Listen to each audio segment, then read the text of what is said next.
part of the Press Play Podcast Network.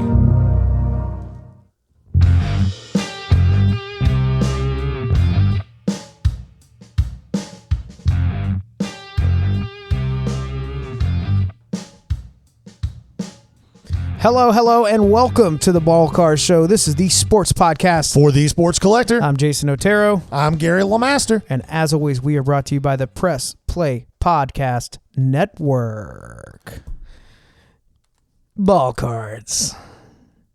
You've really planned that one out. You had that about, sitting in the back of your head, and you just dropped ball cards in a real weird voice. Yeah, I was thinking about singing. It was requested that I sing again. I don't think that's true. No, that happened at the card show. Trace only speaks in sarcasm. No, he was dead serious. Wrong. Huh? Wrong. He does only if he's actually asking you to sing, he's only doing it because it'll piss me off. No, he said Gardner Minshew is the future also in the same sentence. So we know he's not being sarcastic. Hey, good news. Gary did not get all of his picks correct in the playoffs this week, and we're going to talk about that in a little bit. Not right now, but yeah, another exciting week. So episode this week, we're going to talk through a little bit of hobby news, some releases. If you missed it, we just started a challenge, the Ball Card Show 5K Challenge. We are not running. Hell no. You don't want to see it. I don't want to feel it. We are not running 5K. The goal is that we could take a $100 card and turn it into a $5,000 card by the end of the season, right around the holidays at the end of 2024. And we've already made a couple moves each. Yeah, I think that I'm gonna hit that number a lot sooner than I anticipated. Well, double it, triple it. There are some stipulations with it. There are rewards and punishments. We'll talk through that in just a minute. Do you want to jump into some hobby news, or do we need more witty banter to get this thing rolling? Let's incorporate the witty banter into the hobby news. I'm feeling a little bit more professional than normal today. That's terrifying. Why are you feeling I don't know. Is it because we had a slight business planning meeting before this? Maybe. Okay. Yeah, you're just kind of dialed into that mindset. I am. I'm excited to talk through things. Up first, it's not new news, but it is something that we want to talk about. So Geoff Wilson is... well, I guess background at first. He's Geoff Wilsoning. Geoff Wilson has announced this brick and mortar store location, a mega church in Atlanta. And if you don't know who Geoff Wilson is... Oh, yeah, that's helpful. Geoff Wilson has a YouTube channel called Sports Card Investor. Geoff Wilson came to fame in the hobby during the pandemic, and somehow, some way, even though damn near every single thing he told people to invest in flopped, damn near everything he touched with his own fingers during the pandemic and investments he made flopped. Star Stock, Dibs, you name it. I don't think he's touched anything that hasn't turned to a pile of shit. Somehow he still has hundreds of thousands of followers and was rewarded with his own baseball card in Big League this year as one of the short print influencer cards. Somehow this idiot still has a huge following. That's us just reading directly from Wikipedia. That's not an opinion, but that's just what the internet says. So So Will Greer. That's all true. And I'll be honest, as I was getting back into the hobby, I watched a lot of his videos, and I was like, "Oh, this isn't collecting. This is exactly what he's saying. He's talking about investing it Really badly." I felt like he was pushing stuff on me, and Lonzo Ball, Will Greer. Yeah, it was a fun run. But yeah. So anyhow, he's trying to open what I think can only be described as a horrifyingly bad idea. It's like, a business model that has worked in other industries. It ain't gonna work in this one, but it has. Not in this one. What? So you were calling it the CarMax of card shops. So essentially, we're talking about putting a mega store in, which scares me because there's a reason that. Well, I've been in Burbank is probably my point of reference for the largest well-known shop. Yeah, it ain't that big. No, it's not small, but it ain't that big. No, it's not Walmart. No, not even close. It's about the size of like a Jiffy Lube or Valvoline, or like a quick oil change. But I'm sure they have warehouses and storage and all that. But he's talking about a massive building, a place where everyone gathers, the mecca of sports cards. It's gonna be so bad. And he also just threw this idea out that maybe people don't need phones anymore because brick and mortar is, what I'm saying is technology's advanced to the point where I don't understand the need for this. But He's looking at a big brick and mortar store, CarMax. What is it? No haggle pricing. Yeah, no haggle pricing, which in this industry, good luck, sir. Turn and cough, sir. He's literally, and he's also telling people that the entire inventory of this massive thing is going to be turning over every 3 weeks. So unless he plans on having a staff large enough to reprice every card. So back up and explain what he's saying, what the concept is. The concept is would be awesome if it could work. Yeah. The problem is this market changes too quickly for it to work. So his model is basically this. He's going to have lots and lots of wax and singles. Wax, I think people are kind of conditioned to that it's not very negotiable. Like people don't usually go into their hobby shop and see a box of Prism for $800 and go, I'll give you 6. Like that doesn't happen with wax. Mm-hmm. So that part, fine. But singles, that's not how this shit works. Mm-hmm. Yeah. And the market moves so quickly that it's almost impossible to do what he's trying to do. So let's say today, let's talk about CJ Stroud. It's a perfect example. Okay. Now that the Texans are out. Yep. 2 days before the Texans playoff game last week against the Ravens, CJ Stroud stuff hit a peak. Mm-hmm. Base Prisms were selling for $50 to $55. Yep. Base Donruss rated rookies had settled into $30 to $35. Now we're a week after that, and base rated rookies are $15 to $18. Mm-hmm. Prisms are down to $28 to $30. So what he's saying is that his new shop is going to either completely ignore the realities of the market, or he's going to have to reprice stuff, hundreds of thousands of items based on the size of his store all the time. I think here's what's going to happen. I think it's going to flop like a mofo. No, I think you're selling this. Don't interrupt me because it's going to make you mad. Okay. You're selling the experience of being at the big. Hold on. Stop. Guys, if you could see. I'm not talking. He I'm is sitting on his hands, covering his mouth like a child that just can't wait to talk back. He is selling the experience of it. He wants everyone to be like, this is the place to be if you love the hobby. There's a Amoeba Records out on the West Coast is similar for like vinyl record collect. They get really cool stuff in there, but the idea is if you haven't been to Amoeba, then you haven't really been to the biggest and the best. I think his goal is this. How I think he handles it. I wouldn't be surprised if he integrates some type of software where there is not a single price tag. You go get your stack of cards that you want, you head up to the register or you meet with a sales rep. Maybe it's set up a little bit more like an Apple store where they're just doing it right there, right? And then on the spot, you're going to get your live offer. And it's a no haggle price. And we'll throw in a sticker and a t-shirt and Geoff will sign his book for you. I think it's going to be more of that approach, and you're going to need a lot of fans to pull something like that because I don't know how else you would do it. Real-time pricing would be the only way you could stay on top of that. If that's the approach that he takes, it makes more sense. Here's the problem, in my opinion.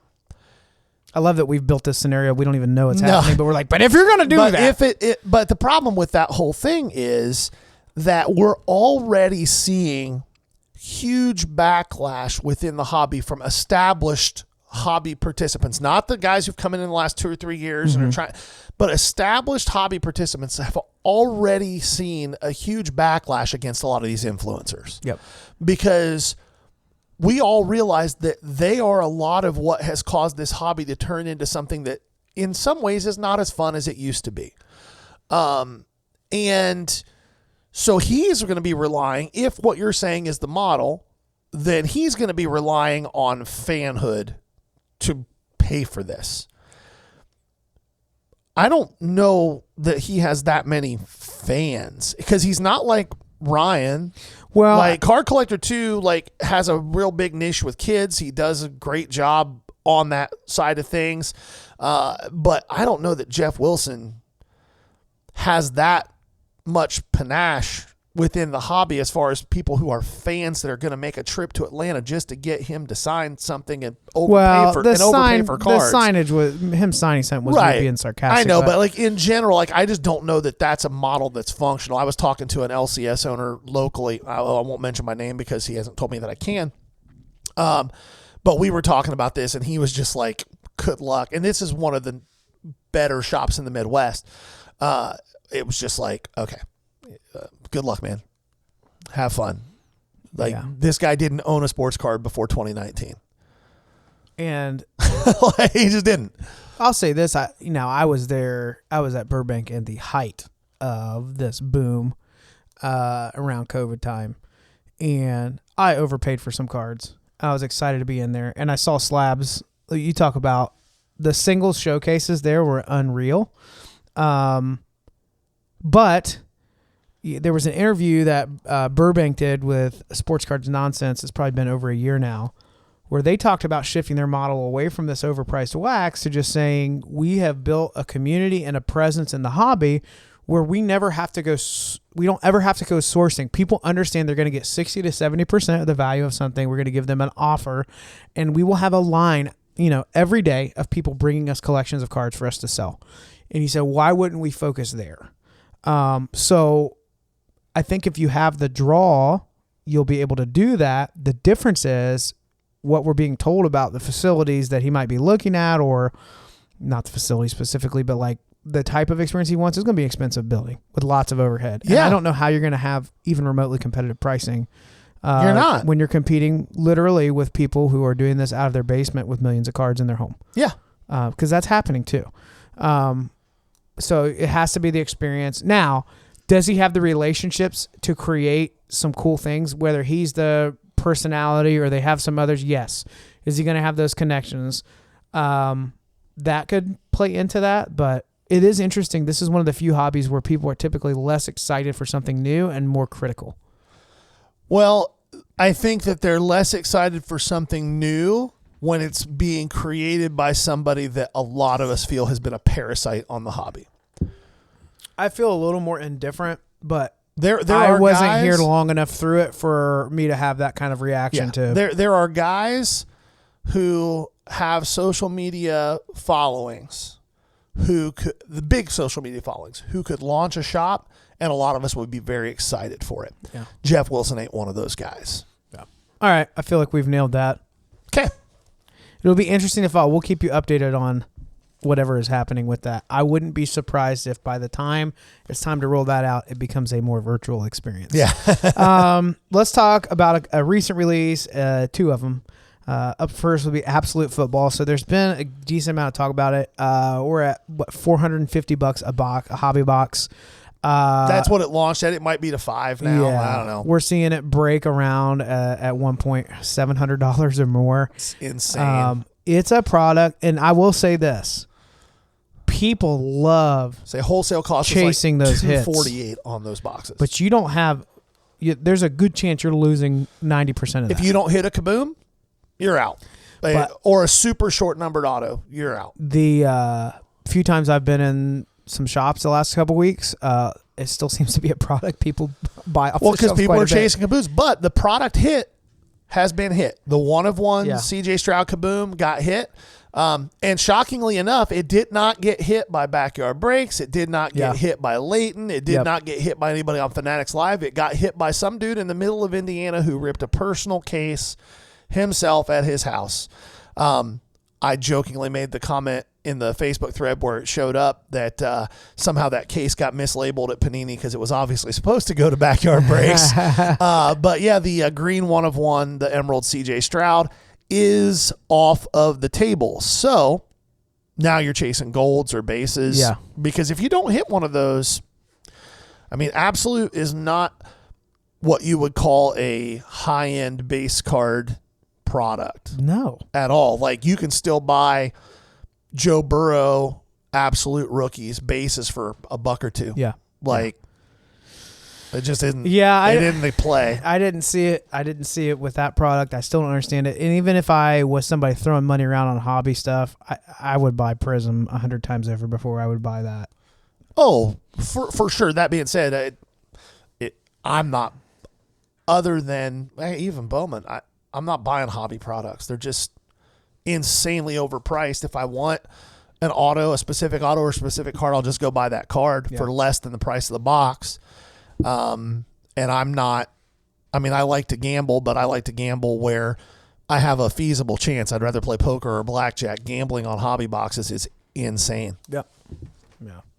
Baseball release yesterday, I think it was when it dropped. Thursday the 24th. Yeah, it was Wednesday the 24th. What is today? The 26th. Okay, Stadium Club baseball has been released. Let's talk Stadium Club real quick. So for those of you that love to open packs, that love visually interesting photographs for baseball, that do not want to spend a lot of money, this would be a good hobby product for you. Yeah, I think they're $120 a box 120, for a hobby 125, box? Yeah. Is there guaranteed auto in that, or is it like Heritage? No, there's no actually, yeah, there is a guaranteed auto in Stadium Club, but they're usually going to be a trash auto. Yeah. This is a good product to get some, if you like the rookie class, get some different rookies that you haven't in the past. These are tough graders just because Full bleed, is that also the same as saying there's no border? Yeah. Okay. Because I was going to be like, it's full bleed and there's no border. But yeah, because of the image running clear off of the edge of that, there's a good chance that the whiting is going to show up really easily. There's some crazy iconic images, though. Like one of my favorite baseball cards that's been made in the last 15 years was the 2020 Stadium Club Bo Bichette. It's got the sky needle in the background. It's like an angle up. He's kind of walking away. It's a beautiful card. And they do some vet SPs that are pretty cool. Yeah. Was it Babe Ruth playing a saxophone? Yep. Like they just don't hold a ton that. of, like, it's not a product that you're buying for ROI. It's a lot like Heritage. It's a product that's fun to rip. You can probably build a set in a couple of boxes. If you hit a super short numbered auto of a big name, it's got some value, but it doesn't have anywhere near the value of Chrome or even Flagship. Well, and from time to time they do Stadium Club Chrome, which I like that product. Yeah, they just don't release it every year. Yeah, those images really pop on that. At least they haven't in the past. We did not see an announcement of a release date for Stadium Club Chrome, but we're hoping that we missed it or it's coming. But enough of that crap. Are you ready to give updates on our 5K challenge? Yeah, let's jump in. So we've been posting to Facebook, so if you don't follow the Facebook group, you're going to get an update. But go follow the Facebook group, you'll get the updates more often than every week here. All right, so here's the ground rules of what we're doing for this entire 2024 season of the podcast. We are doing a challenge where Gary and I both started with $100 cash. We are buying and flipping cards, not training. Yeah, no trading. We're trying to get up to 5K or as high as possible by the end of the season. Whoever has the highest value card is the winner at the end of that. The loser has to sell their card and then give, what was the percentage? 25? They either have to, some way or the other, they got to give you 25% of the value of their final card. Now, if they want to keep the card, they can just pull that cash out of their pocket. But if they don't want to do that, then they got to sell the card and give 25% of the value. Which, if we do well, is going to be a lot more money than you ever want to think about, really. Yeah. But we've already had a couple moves and in a good direction. I do have strong opinions. I will allow Gary to just say what he has done so far, and then I'll talk through mine. Yeah, so we announced this last week, and it got off to a rip-roaring start the very next day. Jason and I were both set up at a show, and a loyal listener who's comes to a lot of shows, he came to the table and said, hey, listen to the show yesterday. I brought 3 cards that... Which table? He came to me first. Okay. Yeah, he came to me first. Said, hey, there's 3 cards. And in my defense, there were 2 other really nice cards, and you passed on both of them. Nowhere close to what the value of what you picked. But you did pass on the Cam Collier to 25 auto. That's maybe going to be $100 to $150. Okay, so I made my first purchase there. It was a 2022 Bowman Draft Sal Stewart Black Refractor Auto, number to 75, PSA 10. So I bought that. Can you say that again, just a little slower for everyone? For the first one, we're starting with $100. A fan walks up to the table, and what was it again? A 2022 Bowman Chrome Draft, Sal Stewart, who's a Reds first-round draft pick, autograph Black Refractor, number to 75. It was a PSA 10. Okay. Now, and so I bought that card. That was what I started with. There's not there were at the time weren't comps out there. No comps. But it's safe to say that Gary could have pushed that to 3x his money right out of the gate. So, but I didn't. I took mercy on you. To quote Jim Harbaugh, some people are just born on third base, which is what happened there. So I'll shut up. Go ahead. Okay, so I picked that card up, and then I had it sold later that day. and I sold it for $255. Same day, which is awesome. And then I turned around. It took about 2 or 3 days to get my next card. I went to a show the next day just in case, and I should have driven to Lima. There's a show somewhat locally, but it was what it was. There were 6 dealer tables. Like it was what it was. I bought a few things, but nothing for this challenge. And then a couple days later, I was able to track down a card that I'm kind of sad as part of the challenge, but it was too good of an opportunity. You could stop now and keep it. No, it's a 2007 Upper Deck SP Rookie Threads Silver Calvin Johnson Auto, numbered to 75. And it's a BGS 8.5. It's a very thick card. There's a total population graded across all companies of 6. There are 2 8.5s. Those are the third highest graded examples. There's a BGS 9.5, a BGS 9, a pair of 8.5s, and then there's a PSA 6 and a BGS 6 in existence. So that card should be in hand in the next day or so, and we'll see where I go from there. But I think the value on that card is between $400 and $500. Yeah. Is what I think the value on that card is this week with the Lions playing. I can hopefully ride that little Lions push and get that card moved pretty quick. But that's where I'm sitting at right now. Do you mind talking through, because I think it'll be helpful for people listening, when we say we buy it, we sell it. Let's tell them where and how. So when you sold the South Stewart, that was on a Facebook group. How many posts do you think you made on that before you got a nibble? I just posted in like 4 rooms all at the same time. I just made a post and then copied and pasted it to 4 different rooms. Now, no surprise, if you know Bowman, it was a really good strategy on his part to go with. Obviously, he already knew that the comps were there. But, a thing that him and I both have to think about is, when will this sell? Right. How quickly? And so for him, it was a recent Bowman pull. It was, not comped yet. And it's in a slab. So that's one that people are probably going to jump on pretty quick. Right. The Reds, because of Ellie, already have a lot of excitement around the prospecting. So it's a team that people keep, just like in the same way, when you had Dominguez and Volpe kind of hit in that same window, then, people were watching that. So you had out of those groups that, and then when it came to sourcing, because you and I ran into a similar situation there, maybe I should just go ahead and then we'll jump into that. Yeah, go ahead. All right. So I started out at the show. That listener did also offer me a couple of really pretty cards. Bowman's Best is tough because with like a die cut auto, it's a right player. It's a low pop or a low print run. SP. I mean, it was serial number 2. However, it's not out there, and Bowman's Best does cards that are just weird enough where they could fall off quickly. So I decided not to capitalize on that. My idea was I've got to leverage what I feel comfortable with. And so for Gary, he's probably less risk averse when it comes to anything Bowman related because there's just a lot of knowledge around that already. And I have a lot of channels for it. Yeah, a lot of channels for that. For me, my thought was, what can I start with where I have a pretty good baseline without a ton of variation? Because in my opinion, the first $500 worth of sales will be, 500 up to 500 in comps will be challenging. Then I think you'll have a fun little window where people play with margins, and I think it'll get tough again. So I went with Vintage, one of the guys that I've done show. He has his own shows, and he sets up quite a bit. Had a 64 Clemente PSA 4. It was a pretty card. It very presented pretty. really well. Colors are really good on it. Edges weren't completely thrash. It was nice for a 4. He did not want to move off the price a whole lot, but I went and bought another card at full price and then said, now will you give me this where I want it to be? And he worked with me on it. So picked up that Clemente. Comps were 125 to maybe 175. I posted in several groups and got nothing for selling the card outright.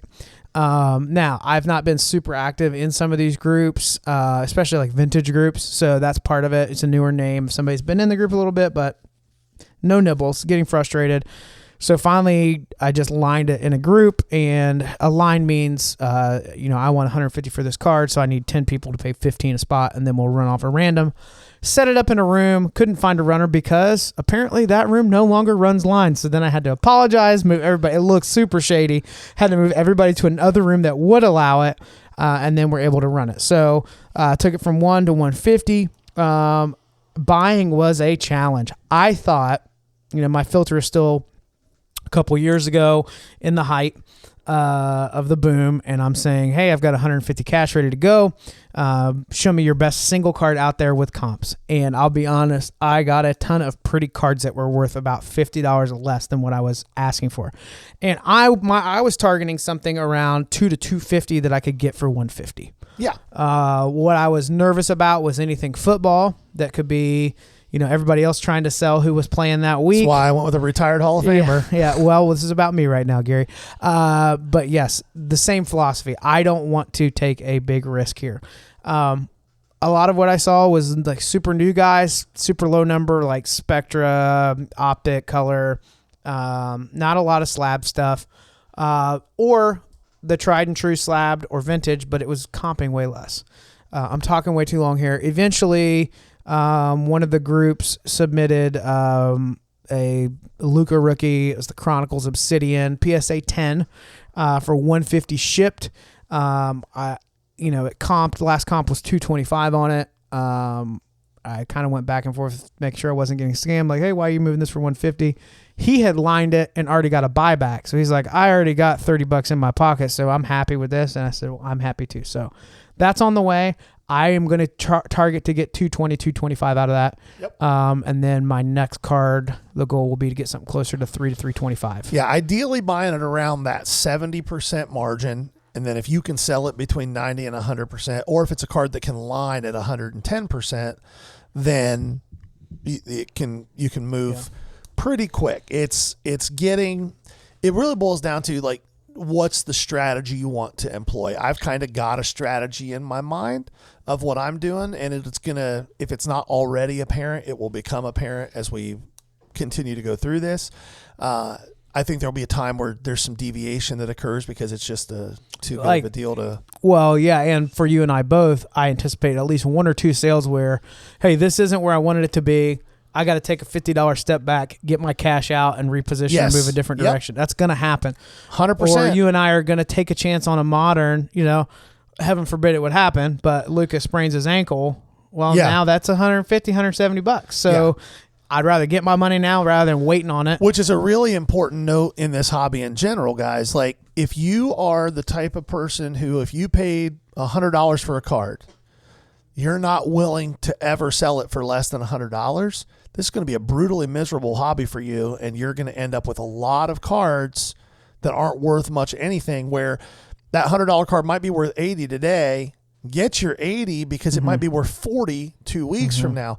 Don't fall into that sunk cost fallacy like I can't sell it for less than. No, the cash matters because cash flow positions you for the next deal. Yeah. So for those of you wondering, reach out to me if you'd like to offer a 3X on my money. So I'll be running about a $220 budget here in about a week. And I'd love to see your cards worth $600. I think it's only fair that happens for me, just like it happened to our buddy Gary. But one of the now, are you comfortable talking strategies at all? Because one of the things that I'm trying to do is in some of these larger Facebook groups, did you hear my jaw pop? I did. That was aggressive. Facebook groups I like because I don't want to buy something on eBay and set a comp that I'm going to have to compete with later. 1,000,000%. So I find that good deal of a best offer. A card's $250, but I just created a comp where now the last comp is $150, and then I have to argue with them saying, well, that's what I bought it for. And they're like, well, then I'm definitely not paying that for it. So I'm shopping in Facebook groups. One thing I started doing this week, when I see people who have a lot of good stuff in the next range I'm going to, and they're having a thread sale, I'm jumping in and I'm spending $20 to $50 on a handful of cards. Oh, for sure. And I'm hoping that in a month or two, when I'm targeting $500 to $750, I'm going to say, hey man, I know I've jumped in the last few sales for you, blah, blah, blah.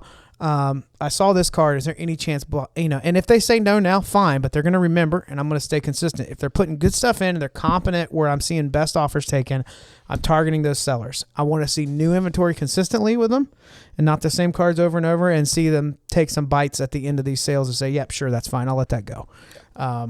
I think Facebook is going to be a big part of this. I think Instagram is going to be a big part of this.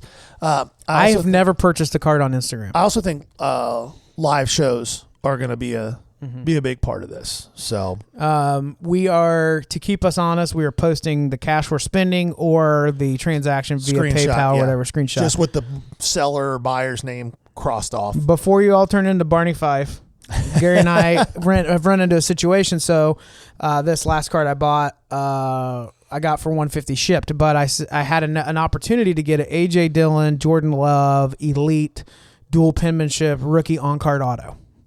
Yep. From a guy who had a Facebook name that wasn't his real name, and dude had a chin strap. And he tried to swoop in on my looking to buy post, listing his stuff to anybody that wanted it for over the amount it was spent. So it ticked me off. Yeah. I should have taken him up on it, but I feel like my head is held high. But if we run into a situation where somebody will sell that, but they want us to cover fees, goods and service fees on top, or shipping, Gary and I are saying that's okay. Yeah. The card itself is what we're buying. It's not necessary for the challenge that we can't cover fees and shipping. Now, the challenge is going to get expensive for us personally down the road. Well, it could if we're buying, but I also think that once we get into the higher dollar amounts, once we get into the 4-figure range on this stuff, it's kind of like anything else. I still do what I do for a living. You do what I did for a living for a few years. What customers were the hardest to deal with? The ones spending a lot of money or the ones spending a little bit of money? Yeah, the smaller numbered stuff is where it's tougher. You get into the 4-figure and 5-figure range in the card world, deals get a lot easier. They really do. And dealers did not buy that one card. They probably bought 10 cards, and that was one of them. Yeah, and you buy a $20,000 card, and nobody is arguing over fees and shipping. Yeah, nobody. Matter of fact, a lot of the guys that'll post those big cards in places are like, hey, we'll do a hand delivery on this card. It's $20,000, but if it costs you $500 to fly out here, I'll reimburse you your flight up to $500. Like, those people aren't arguing over fees. They're not that's just not how that end of this world works. Yeah. The people who I had a guy I bought a card from yesterday, and to his credit, once I explained what was going on, he was like, I feel stupid, man. I'm sorry. It's $10 shipped. Yeah. He was like, can you cover fees? I was like, it's 30 cents. So sure. Yeah. He was like, oh, I'm sorry, man. I don't know what I was thinking. Well, people don't want to get taken advantage of. Right. The scamming has gotten, I think, a lot worse in the last 6 months. But yeah, I'll cover the 30 cents of fees if it's a big deal for you. Yeah. So anyway, that's one of the strategies I'm taking with it. I typically don't want to be in basketball unless it is established Hall of Famers. Now, the stuff I am about to be in, price range wise, would be some of the mid-late 90s. I could get into some graded Jordan stuff. Like I saw you try to buy a couple in those couple of Jordans. Some Kobe stuff, Iverson, some of that. So the next few years worth of stuff will be pretty fun to. The next few trades will be worth it. Yep. Are you yawning over there? I did. I yawned. I woke up this morning at like 6:45 with the start of a migraine, and that's how I tend to get migraines when I wake up in the morning with one. So I woke up, I went and peed. Your migraines start with the start of a migraine? I just you guys can't see this because we're not on video yet, but I am flipping Jason off right now. Sounds horrible. How do they end? Is it the end of the migraine? It is. But so I got up, used the bathroom, and I took some medicine and tried to go back to sleep, and it arrested the development of the headache and kept it from turning into a full-blown migraine, but I still had a headache. So when I woke up, I had to take about 1,000 milligrams of ibuprofen on top of that to finally. So I'm a little tired. Wow, thank you for all that information. Yeah, you're welcome. Helpful. You're welcome. So anyway, that's where we're at. G is sitting at a value probably around 400 to 500. 400 to 500. And I have a card coming in that's worth about 220. So he's out to an early lead. We all know how it happened. It's not about that. It's neither here nor there. It's time to just move forward. both of us will at some point get stuck for a couple weeks. So this is not a done deal. Speak for yourself. I don't see a couple weeks. Listen. This guy was in a panic 24 hours after he was looking for a card and couldn't find anything. I wasn't in a panic. I've seen this happen where he sold a whole box of cards, and I know how to get him worked up, and I will use a psych ops on him without hesitation. But he thinks he has this in the bag, and he thinks 5K will be easy. Am I wrong? I didn't say easy, but it's going to be easier than you think it is. It'll be easier for you than you think it is. Let's say that you get to 7K on this card. Okay. Out of 100. When would you quit your job and just do this with 100 cards? That's a really interesting question. I think the 700X is like... For me, it would be to where I could profit pre-tax about 10 to 12K a month. It wasn't a literal question. I was just trying to get you. Okay. Well, I thought you were. Well, now you know what Gary wants to live off of. Well, I just got to replace my job. So I don't. Show me your W-2s. Okay. That was a shout out to a friend of ours. All right. Let's talk NFL. Well, still good picks, Gary. I was only 75% this week instead of 100. Yeah. Now there was one other take you had that was a little bit off, but honestly, the way the games are going to play out. So let's jump into the one that I was surprised with. I'm sure you were too. Kansas City, Buffalo. First off, two things. I wasn't wrong about what tends to happen with Buffalo that I thought might happen. I was wrong about the level of play we would see from Kansas City. They looked like old Kansas City. They looked really good, man. They looked really good. Receivers running open, guys catching the ball. Rashee Rice might be really good. Now, the stat line on Mahomes, he wasn't. I don't think his numbers were huge, but they were efficient. They were efficient, and when they were needed most, and that's. It also helped. Mahomes, it also helped that we had two games this weekend. This was one of them where field goal kickers drastically affected the outcome of the game. Yeah. So Kansas City takes that, and I would say Kansas City has some momentum going into this AFC Championship game. I was very impressed with everything I saw with Kansas City, and it ticked me off. I never thought in my lifetime I would have this similar disdain that I have with like the Yankees and Dodgers that I do for Kansas City, and that's kind of cool. Yeah, and I think that one of the things that people got to keep in mind, Kansas City looked good. I will give them that. That being said, Buffalo's best linebacker on the field at any point during the game, and they had a couple more guys get hurt. Yeah. Their best linebacker on the field was A.J. Klein, who was literally sitting on his couch for 18 months until 3 weeks ago. Yeah. He was ready to turn in retirement paperwork, and they were like, we have nobody. Can you come play? Yeah. So Kansas City won that game by 3, playing against a team with no linebackers, a banged up secondary. That's 2 weeks in a row too. Yeah. So now they got to go to Baltimore, who's not banged up defensively and whose defense looked lights out against a team that has lit people up offensively all year. And the middle that has been soft the last 2 weeks for Kansas City ain't going to be soft. Yes. You have Patrick Queen. Yeah. You got Roquan Smith. I think the second best linebacking duo in the NFL to San Francisco. Yeah. And it's closer than people think. Like Fred Warner is probably the best linebacker in the game, but Roquan Smith ain't too far behind. Dre Greenlaw and Patrick Queen are very similar players. So I think that Baltimore wins the game. I think they win by 4 to 10 points. I'm going to go a little bit more aggressive. I think Kansas City is shocked a little bit. They played better. I think last week was their peak performance. Yeah, I do too. I think Baltimore wins a game by a score or score or 2. If there's a team that has players that can out-talent what I'm saying, it's probably Kansas City. But it's not that deep. No, and Mark Andrews, I think, is going to be back this week. He was almost back last week. And if that game starts to get even a little bit weird, Baltimore's just going to go to 2 tight end sets with Andrews and Likely. and Kansas City might be screwed. I think Baltimore wins by 10. Well, I think 4-10 is what I think, but I think Baltimore might just kick him in the teeth. That being said, I thought Buffalo was going to kick him in the teeth. That's the one game that the way I thought the game would go, I was completely wrong on. I thought Buffalo was just going to stomp them. Yeah. And Kansas City pulled a vintage Kansas City We'll find a way. Out. We'll find a way. And like I said, Rashee Rice might be really, really good. And his stuff is still pretty cheap, guys. Hot take. Yep. Baltimore, Houston. So you and I were both correct on the outcome of this game. Yep.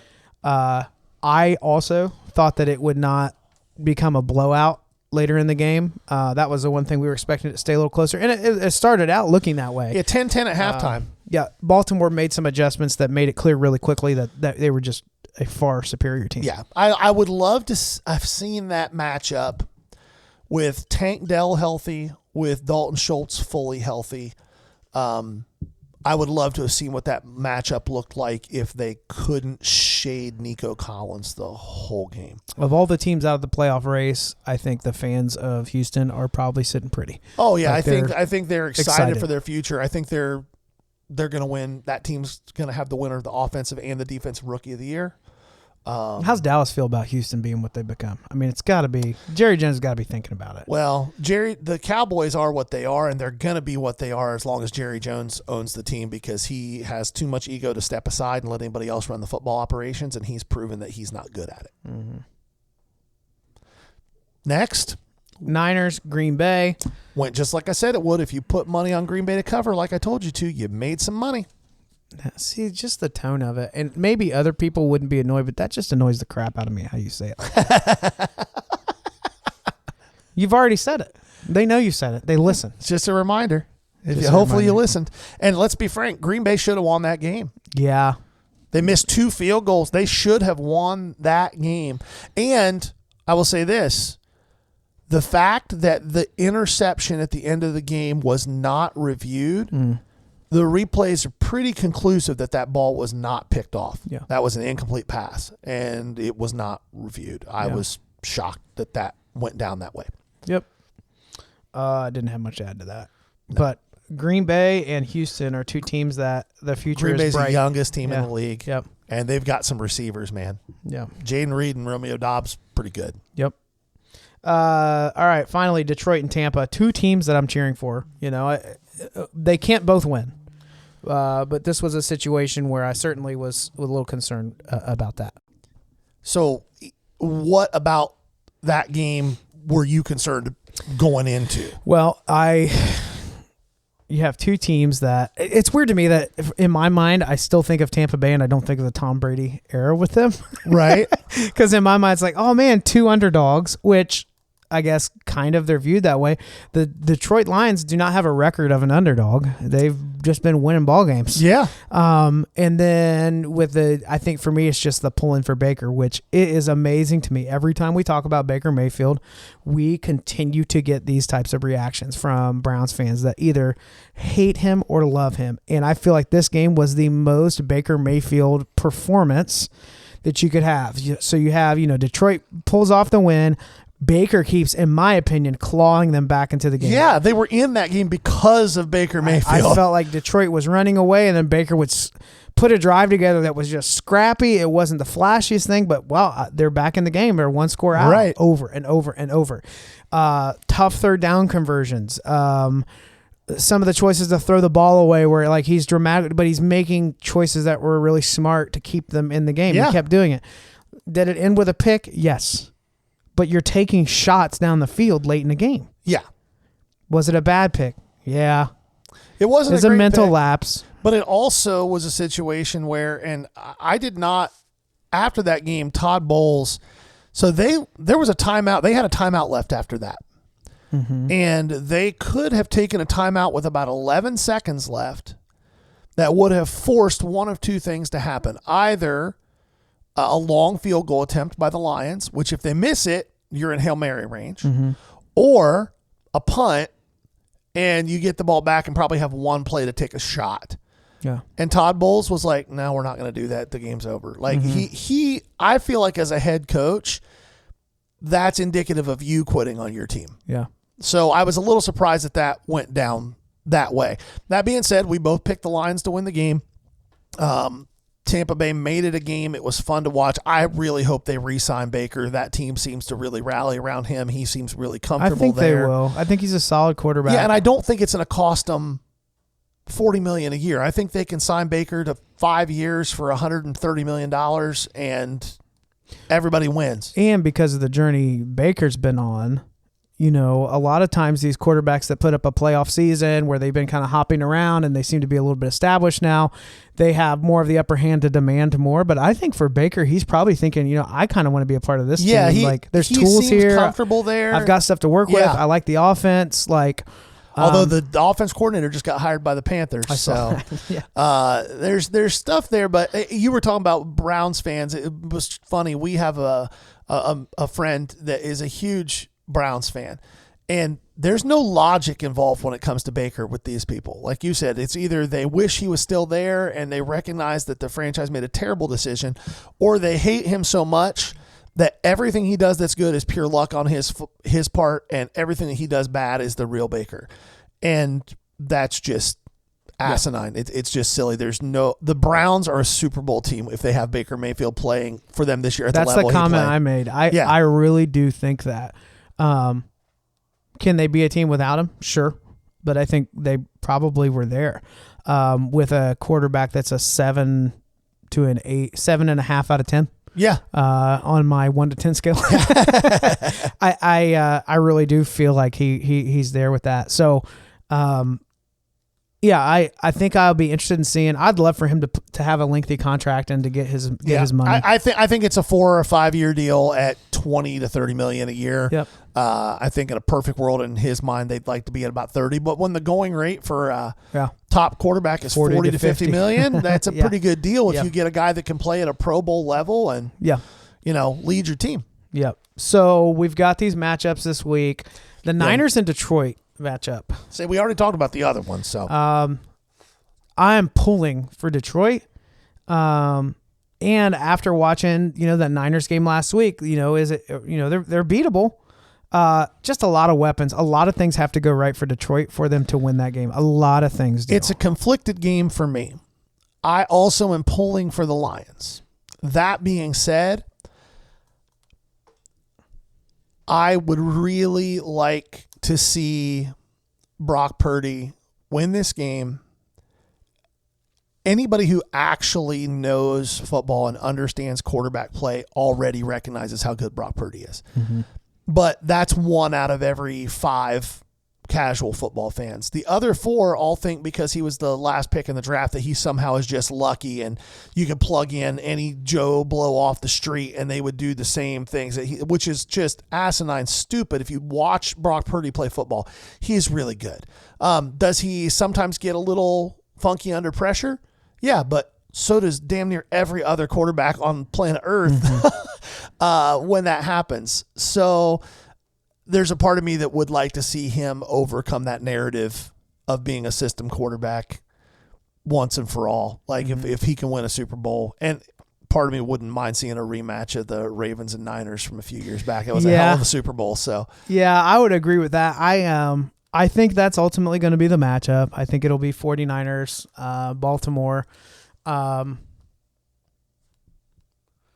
there's a lot of fun that happens if it's the Lions. You imagine Dan Campbell at press week. I just want Detroit to be amazing to get into the. I'm pulling for the Lions. Now, could the Lions get past Baltimore? That seems like a bigger hurdle than it does for the Niners for me. I think that it would be one heck of a game. Here's why I think that the Ravens are going to be really hard to beat by anybody. Because they've been really hard to beat. Well, so Lamar Jackson is playing at such a high level throwing the ball. Yes. Okay, so you got to pick your poison with him. If you want to take the pass away, which is what the Texans did. And then he just lit them up on the ground. How many touchdowns did he have? 2 rushing touchdowns, 2 passing touchdowns, and he could have had more. Mm-hmm. There were times that he stayed in the pocket for 6-7 seconds just looking to throw the ball when he could have taken off and had. So you got to pick your poison. And early career Lamar Jackson, what you did was you took away the run and dared him to beat you with his arm. Well, he's playing at a really high level with his arm. Yeah. Very accurate, making good decisions, doing it quickly. And if you blitz Lamar Jackson and you don't get home, you just gave up a minimum of 15 yards, maybe 50. So you got to, the Niners are the one team that have the linebackers to do that with. Like, if I'm the Niners, I put that on Dre Greenlaw because he's their fastest linebacker, and he's a hook curl player that has nothing but eyes on Lamar Jackson all the time. Mm-hmm. They're the one team that might be able to pull it off, but even then, it's tough. Mm-hmm. It's really, really, really tough when you got a quarterback playing at that level with his legs and his arm. Yeah. I don't disagree with anything you said there. And with Mark Andrews coming back this week, which is just confirmed for sure, he's been activated off the IR. That's a big deal. That's huge. Yeah. It's a huge, huge, huge deal. Yeah. Which make Cleveland fans even more upset. Yep. I mean, it is what it is, yep. But it's going to be a fun Sunday this week. You and I are about to be in the lull that is post-NFL. What's only a lull for you? I'm in prospecting mode. Oh. I'm in full-on prospecting mode. Speaking of that, we do have some really cool stuff coming down the pike, resources, materials. Yeah, we're going to start trying to provide some more content and value for you guys outside of just the podcast itself, between TikTok and eventually YouTube, but even on the Facebook page. So I'm working on, and it should be finalized either this week or next. So we'll either start this. We might even start it before I'm completely done, because we don't have to be completely done. But I've been working on a project for the last couple years, and I'm finally ready to actually do it. My own top 100 list. So the Ball Card Show top 100 prospects list.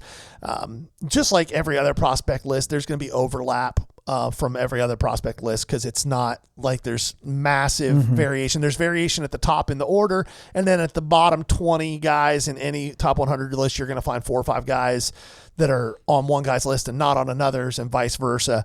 But hopefully we can provide you guys with some great information. And then on the podcast, we're not going to hit every single person on the top 100 list, but every week, once we start up until opening day, we're going to take a 15 player segment from the top 100. We'll start with 100 to 84 to 85, and we'll highlight 4 or 5 of those guys on the podcast. And then on TikTok and Facebook, you'll have access to the write-ups and to some other content around the rest of the guys that we don't talk about on the podcast. That's a tease for you. Yeah, it should be a lot of fun. It's a way for me to satiate my desire to just be elbow deep in baseball and baseball prospecting all the time, and balance that against the fact that we realize that while a lot of you guys do enjoy that, not everybody wants to hear nothing but an hour to an hour and a half of me spouting about prospects every single week for 2 months. But there is a slice of the pie of you that are so annoyed that we just made that statement, because you're saying please all give prospecting. It to us. Yeah. Looking forward to that, giving you more. If you are not on our social, so you'll be seeing more and more activity on that over the coming weeks. But Facebook, a lot of activity in the group. We have a group and a page. There seems to be a lot more communication within the group. Feel free to be a part of that. We are updating our sales and buys with the 5K challenge. We'd love you all to do this with us as well. So yeah, if you want to play the game, here's the rules. You have to post whenever you make a transaction, and we'll run a leaderboard. Like we'll jump in there. Let's do this. We'll run a leaderboard to tell us you're in. Either make a comment on the page or shoot a message to us. Tell us you're in, and then we will do a listener leaderboard too. And we'll come up with some type of a prize for the winner. Some type of a good prize, not some trash prize. We'll do some wax or membership or to the Jelly of the Month Club. Yeah, we'll do some wax or a nice slab or something for the winner. For listeners. So jump in, $100 to start. So, if you're going to jump in, let's do it. This has been the Ball Card Show, the sports podcast. For the Sports Collector. Bye now. Peace.